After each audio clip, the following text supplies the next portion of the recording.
तो कुक से मारपीट के मामले पर अब सियासत भी शुरू हो गई है, जहां विरोध में आज कांग्रेस एक बड़ा प्रदर्शन करने जा रही है। प्रदेश भर में मंत्री का पुतला फूंका जाएगा और ये भी बताया जा रहा है कि दीपक बैज ने हितेंद्र पांडे से फोन पर बातचीत भी की है। बता दें कि मंत्री कश्यप पर गंभीर आरोप लगाए हैं इस कुक ने, जिसका नाम हितेंद्र पांडे है। इधर दीपक बैज ने कहा कि जांच होनी चाहिए।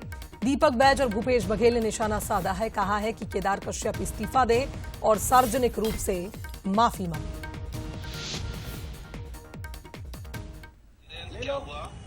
सर, मैं नाश्ता बना रहा था तो मेरे को पीओसओ बुला के ले गया।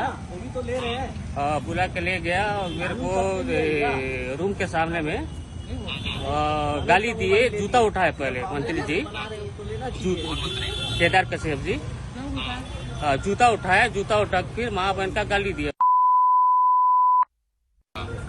उसके बाद फिर मेरे को कॉलर पकड़ के अंदर ले जाके बहुत मारे जी, बहुत मारे थे मेरे को, हाथ से उठा के बहुत मारे। उसको बताया नहीं कि मैं बीमार हूँ, आपका तबीयत तो खराब रहता है? नहीं, उसको बताया नहीं, बताने का टाइम नहीं मिला, लेकिन वो नहीं मिला। जी बताने का खूब मारा है रूम में जी, वहाँ पर खूब मारे। 2 लड़के भी देखे हैं। अच्छा जी। और कौन कौन थे वहाँ? और वो जो रेंजर साहब थे, वर्मा साहब, फॉरेस्ट वाले रोड़ियों में? जी वो भी थे। क्यों मारे? वो रूम खुला नहीं, रूम नहीं खोल के रखते हो तुम, उसे बोले। और तीनों रूम खुला हुआ था सर। अच्छा जी। जी। ये कितना समय का लगभग घटना है? ये 7:30 8 बजे घटना है सर। अच्छा जी, 8 बजे आसपास का है जी। खूब मारा है? कितना लगा जी है कुछ? जी, हाथ में करके मारे हैं, पर दर्द भी कर रहा है आँख के पास चेहरे में। जी।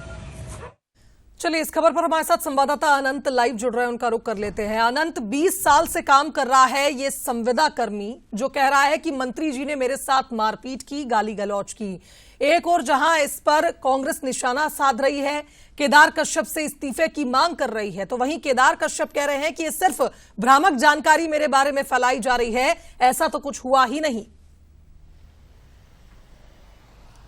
बिल्कुल, देखिए, अब ये पूरा विषय जो है वो जांच का बन चुका है, क्योंकि जिस तरीके से केदार कश्यप ने भी इस पूरे मामले पर अपनी बात रखी है और उन्होंने साफ तौर पर कहा है कि ये पूरी जो जानकारी निकल कर आ रही है और जो फैलाई जा रही है मेरे बारे में, मेरे व्यक्तित्व के बारे में, वो भ्रामक प्रचार है और उसमें कहीं ना कहीं कांग्रेस की साजिश है। लेकिन दूसरा पक्ष देखें, जो मूल बात थी कि जब जितेंद्र पांडे, जो 20 साल से कार्यरत है एक जगह पर, एक देखिए वो कुक का काम करता था, और वो जब अपनी सेवा दे रहा था उसी दौरान उसने मारपीट का आरोप लगाया है। और आरोप भी किस पर लगाया है? तो मंत्री केदार कश्यप के ऊपर। और देखिए उसका यह भी कहना था कि वो लकवा से ग्रसित था और बीमार था, उस बीच उसे मारा गया। और जिस तरीके से देखिए वो लगातार अपना काम करता रहता था, उस समय भी जब ये घटना हुई, वो उसका कहना था कि मैं नाश्ता बना रहा था, उस दौरान मुझे पीएसओ बुला कर लेके गए और उसके बाद मुझे मारा गया, क्योंकि उसने कमरे के दरवाजे नहीं खोले थे।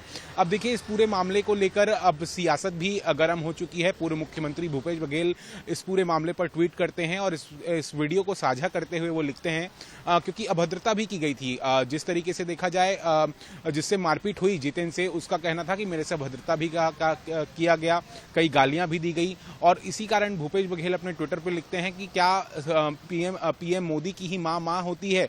क्या दूसरे व्यक्तियों को मां की गाली दी जा सकती है?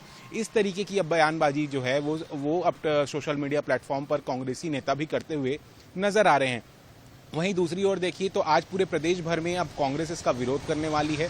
पुतला दहन किया जाएगा और बड़े जगहों पर जो है जिस तरीके से सभी कांग्रेसी नेता इसको लेकर अब सड़कों पर उतरते हुए नजर आएंगे और पूरी कांग्रेस जो है वो इस पूरे मामले पर जांच की मांग करते हुए नजर आ रही है। अब देखना होगा क्या ये आरोप सच हैं, क्या केदार कश्यप ने सच में जितेंद्र पर हाथ उठाया है और जिस तरीके से मारपीट की है, ये तो जांच का विषय है। इस मामले में जांच होनी चाहिए और जिस तरह से कांग्रेस आज आंदोलन तक उतर आई है, देखना होगा कि किस तरह से अब सियासत गरमाती है छत्तीसगढ़ में, क्योंकि विपक्ष को भी एक मुद्दा मिल गया है। इससे पहले हमने देखा बीजेपी की ओर से लगातार ये कहा गया कि राहुल गांधी भी माफी मांगे, जिस तरह से उन्होंने पीएम की मां पर अभद्र टिप्पणी की थी। और शायद यही वजह है कि अब आप देखिए मंत्री केदार कश्यप से भी माफी मांगने की बात कांग्रेस कर रही है।